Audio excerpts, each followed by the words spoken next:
ओम शांति। 23 मार्च की अव्यक्त वाणी में बाबा सार पॉइंट में बोले, सो उपकारी बन, अपकारी पर भी उपकार करो।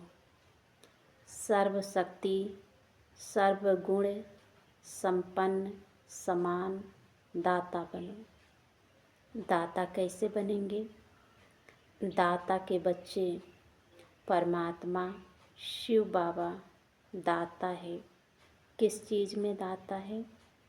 ज्ञान के सागर है, शक्ति के सागर है, आनंद के सागर है, प्रेम के सागर है, सर्व गुणों का भंडार है। तो परमात्मा समान सभी बच्चों को बनना है। तो बाबा ने कहा कि अपकार करने वालों पर भी उपकार करना है, क्योंकि आज की दुनिया में देखा जाए किसी के ऊपर कोई उपकार नहीं करता है। कोई छोटी सी गलती करती है, उसको कोई माफ़ करने को तैयार नहीं होता है, ना माफ़ी देने को तैयार होता है। तो आज बाबा ने कहा कि कोई कैसा भी आत्मा हो, चाहे निंदा चुगली करने वाला हो, चाहे अपकार करने वाला, अपमान करने वाला हो, चाहे कैसी भी कड़े संस्कार वाला आत्मा हो, पर उस पे उपकार करो। अपकारी पर भी उपकार करो। ये देवताई संस्कार है। तो बाबा ने आज वरदान में बताए, अलबेलेपन की नींद को तलाक देने वाले निद्राजीत चक्रवर्ती बाबा के ब्रह्म मुहूर्त में जब हम परमात्मा को याद करते हैं, तब कितने बच्चों को नींद आती है। नींद भी एक अलबेलेपन की निशानी है, एक माया है जो नींद में बार बार लाती है, ना चाहते हुए भी। तो बाबा ने कहा कि जब हम कोई भी जिम्मेवारी विधि पूर्वक या जिम्मेवारी हम समझते हैं तो नींद नहीं आती है।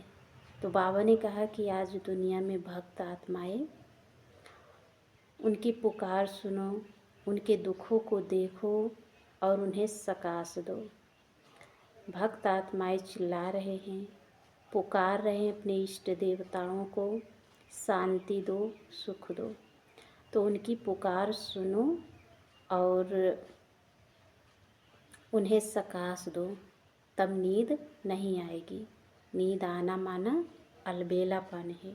तो अलबेलेपन को भगाना है, अपने मन को एक्टिव रखना है। जैसे होता है ना, अभी घर में कोई काम है, करना है इसी समय पर, और नींद आ रही है और नींद के समय कहीं हॉस्पिटल जाना है, कोई बीमार हो गया, कहीं अचानक जाना पड़ गया, तो उस समय हम नींद करेंगे? नहीं। उस समय तो जब हम सुनेंगे तुरंत मन भी एक्टिव हो जाएगा, तन भी एक्टिव हो जाएगा, हम चल पड़ेंगे। तो हर हमेशा अपने मन को एक्टिव बनाना है, नींद को जीतने वाला बनना है। नींद अलबेलापन है, आलस्य है। तो आलस्य से अपने को बचाना है, एक्टिव रखना है, अलबेलेपन में नहीं आना है, क्योंकि अलबेलापन एक अवगुण है। तो इसको ख़त्म करना है। तो फिर बाबा ने स्लोगन में बताए कि तन मन धन वाणी कर्म किसी भी प्रकार से बाप के कर्तव्य में सहयोगी बनो तो सहज योगी बन जाएंगे। श्रेष्ठ कार्य में हम तन मन धन कर्म मनसा वाचा कर्मणा किसी भी प्रकार का हम सहयोगी बनते हैं।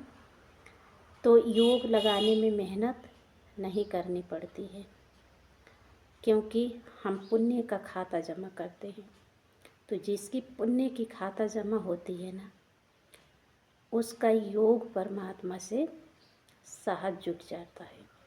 तो परमात्मा को योग लगाने के लिए मेहनत की ज़रूरी नहीं है। मेहनत से छूटने के लिए, सहज योगी बनने के लिए तन से भी, धन से भी, मन से भी, ये अपने संकल्प से भी हमें सहयोगी बनना है।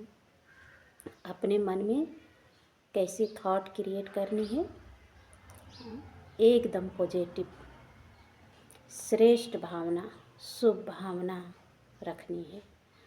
और तन से, मन से, धन से, अपने कर्म से, वाणी से जितना हो सके परमात्मा के कर्तव्य में सहयोगी बने। जबकि हम घर के वातावरण में रहते हैं, उस समय भी कितने आत्माएं व्यर्थ सोचती है, नेगेटिव सोचती है। उस समय भी उसका श्रेष्ठ संकल्प, थॉट क्रिएट हो और सभी के प्रति शुभ भावना हो। उसका एक एक संकल्प, कहते एक एक संकल्प एक ईंटे का काम, एक दीवार का काम करता है। यदि इस संसार की प्रत्येक आत्मा सही सोचे, श्रेष्ठ सोचे, तो ये वातावरण, वायुमंडल कैसा बन जाएगा, श्रेष्ठ बन जाएगा। तो इसीलिए एक एक संकल्प मिलके, जैसे एक एक ईंटें मिलके भवन बनते हैं, वैसे प्रत्येक मानव को एक एक संकल्पों से ये संसार रूपी भवन बनता है। तो दुनिया तो कैसी सोचती है ये तो पता नहीं है, पर हम अच्छा सोचें, हम अच्छा कर्म करें, हम अच्छा श्रेष्ठ कार्य करें, अच्छे विचार, अच्छे कर्म हमारे सबसे बड़ा साथी है। तो भगवान के कार्य में हमें हमेशा मददगार बनना है, सहज योगी बनने के लिए। ओम शांति।